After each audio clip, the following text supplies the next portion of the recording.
Баршаңызға сәлем достар, менің каналыма қош келдіңіздер. Бүгінгі видеода разрядты қосылғыштардың қосындысы деген тақырыпты талқылайтын боламыз. Бұл бізде 3-ші сынып, 2-ші сабақ, математика пәні. Менімен бірге видеоны соңына дейін тамашалаңыздар. Бұл сабақта сен үш таңбалы сандардың құрамын анықтауды үйренесің. Бірінші тапсырмаға көңіл аударайық.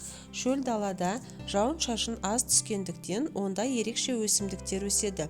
Ондықтары мен бірліктері жоқ үш таңбалы сандарды тауып, оларды жаз. Сонда сен Қазақстанның шөл даласында қандай өсімдіктер өсетінін білетін боласың. Басқа да өсімдіктердің өсу ортасы туралы ақпарат ізде. Енді қараңдар балалар, мына жерде бізге ондықтары мен бірліктері жоқ үш таңбалы сандар, яғни тек қана жүздіктерді жазамыз. Ол бізде 300, 600, 400, 800, яғни осы сандар екен. Енді қараңдар, 300-дің үстінде қандай сурет? Сексеуіл, бетеге, 400-де тікен, 800-де жүзген деген өсімдіктер. Енді мұқият қарасаңдар, осы өсімдіктер біздің Қазақстанның шөл даласында өсетін өсімдіктерді құрайды екен. Енді басқа да өсімдіктер туралы, өсімдіктердің өсу ортасы туралы ақпарат іздейді. Яғни мына жерде алоэ мен кактус бар. Енді алдымен шөл дала өсімдіктерінің ерекшелігіне тоқталып кетейін.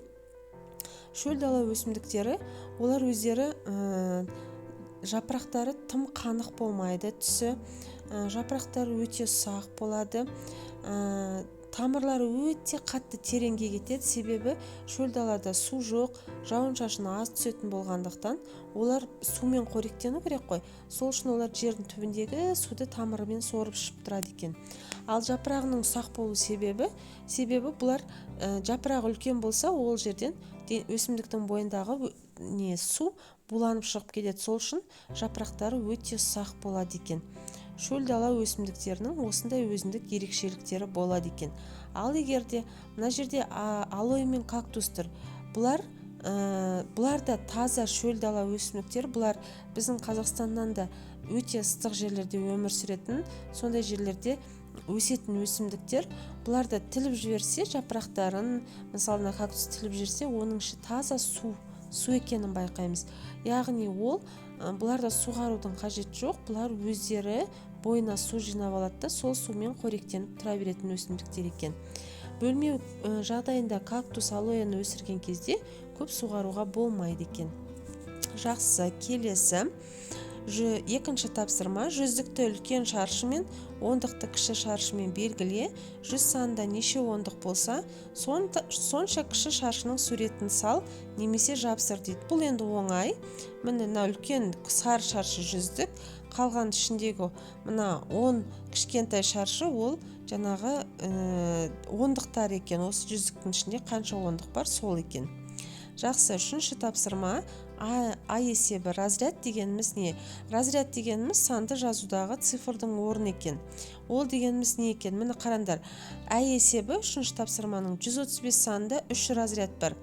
Яғни міне әрбір разрядтың орны болады екен. 1 жүздік, 3 ондық, 5 бірлік. Көрінер ме? 135 деген сан шығады екен. Бұл санды разрядты қосылғыштардың қосындысы түрінде көрсетуге болады. 135 1 жүздік, 3 ондық, 5 бірлік. Яғни немесе 100 қосу 30 қосу 5 екен. Яғни осылай жазылады екен, разрядты қосылғыштар түрінде жаз дейтін болсаңдар. Енді 135 сантиметрді метр, дециметр, сантиметрге аударып көрейік. 1 метр 3 дециметр 5 сантиметрге тең болады екен. Жақсы, келесі 4-ші тапсырма: түсіндір және есепте. Бұл тура жаңа алдыңғы сандар сияқты, 135 сияқты, 565 деген сан. 5 жүздік, 6 ондық, 5 бірлік. Яғни 500-ге қосамыз 600-ді, қосамыз 5-ті. 565 деген сан шығады. Енді астындағы өрнектерді есептеп шығайық. 400 қосу 50, яғни 400-ді қосу 5 ондық, бұған 450 шығады. 400-ді қосу 5 бірлік болса, 405 шығады. 450 қосу 5, яғни 400-ді 5 ондық қосылған 5 бірлік болса, 455. 670-ден азайтамыз 70-ді.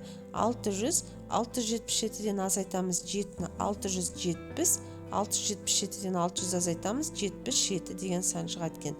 Жалғасы балалар, келесі 509 азайту 500 тең 9, 590 азайту 500 тең 90, 590 азайту 90 тең 500, 789 азайту 9 780, 789 азайту 80 тең болады.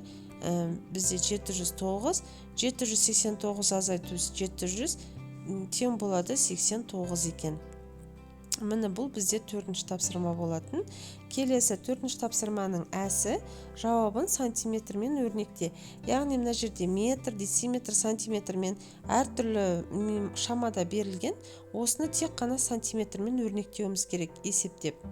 Мысалы 4 метр 5 дециметр дегеніміз ол тең болады 450 сантиметрге. 4 метр қосу 5 сантиметр 405 сантиметр. 4 метр 5 дециметр қосу 5 сантиметр, бұл бізде 455 сантиметр. Келесі 6 метр 7 дециметр 7 сантиметр, азайтылған 7 сантиметр. Бізде болады 670 сантиметр. 6 метр 7 дециметр 7 сантиметр, азайтылған 6 метр болатын болса, бұл жерде 77 сантиметр қалады. 6 метр 7 дециметр азайтылған 7 дециметр қалса, 600 сантиметр қалады екен. Келесі 7 метр 89 сантиметрден 9 азайтамыз, 780 сантиметр. 7 метр 8 дециметр 9 сантиметр азайту 8. Тура жаңағы алдындағы 789 деген сан, тек қана содан 8 азайтып тастаймыз. 709 шығады. 8 дециметрді азайтамыз. 789 сантиметрден 7 метрді азайтып тастасақ 89 сантиметр қалады. Келесі 5-ші тапсырма сандарды разрядты қосылғыштардың қосындысы түрінде көрсет. Бұл енді өте оңай. Оңайдың оңай, ең оңай осы. Мысалы 300 қосу 50 қосу 4 тең 354, 600 қосу 40 қосу 2 тең 642, 400 қосу 30 қосу 8 тең 438, 500 қосу 70 қосу 1 тең 571, 600 қосу 30 қосу 4 тең 634, 800 қосу 20 қосу 9 тең 829. Міне разрядты қосылғыштарға жіктеңдер дегенде осылайша жіктейсіңдер. Ондық жаңағы бірлік жүздіктеріне бөліп тастайсыңдар. Келесі А тапсырмасы есепті шығар дейді.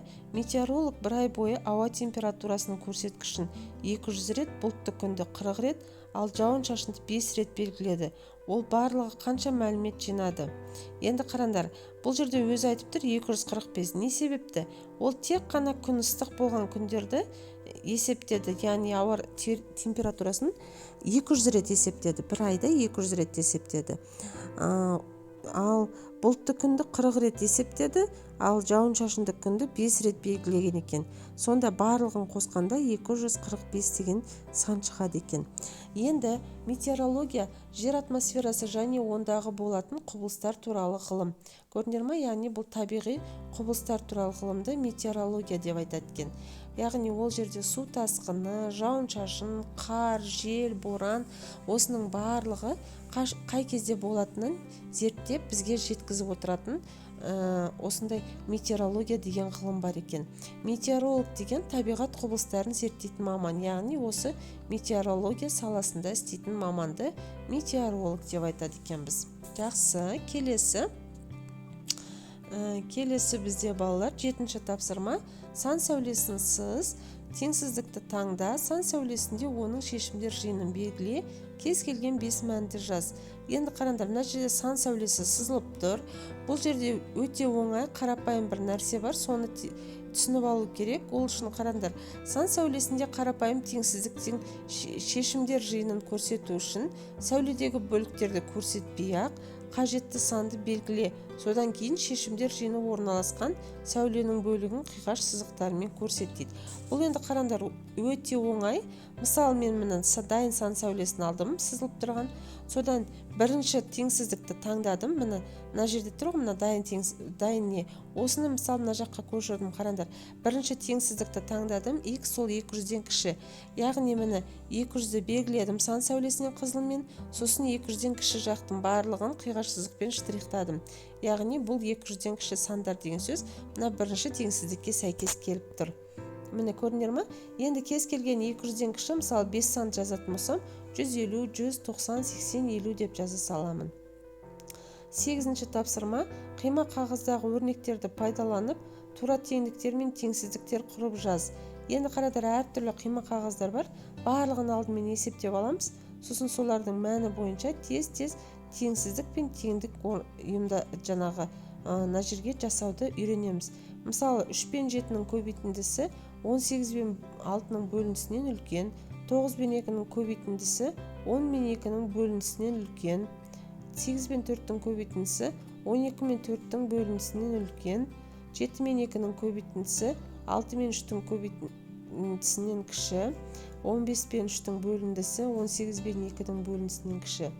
Енді бұлар теңсіздіктер болады. Енді теңдіктер 9 пен 2-нің көбейтіндісі және 6 мен 3-тің көбейтіндісі тең, 10 мен 2-нің бөліндісі және 15 пен 3-тің бөліндісі тең, 18 пен 6-ның бөліндісі 22 мен 4-тің бөліндісі бізде болады тең. Келесі тапсырма балалар, 9-ші тапсырма көрсетілген өлшем бірліктеріне өрнекте. Мына жерде көптеген сандар килограмм, центнермен берілген. Соны мына теңдіктің екінші жағына қандай өлшем бірлікке өрнекте дейді, соған өрнектеп көреміз. Мысалы, 350 килограмм дегеніміз 3 центнер 50 килограмм.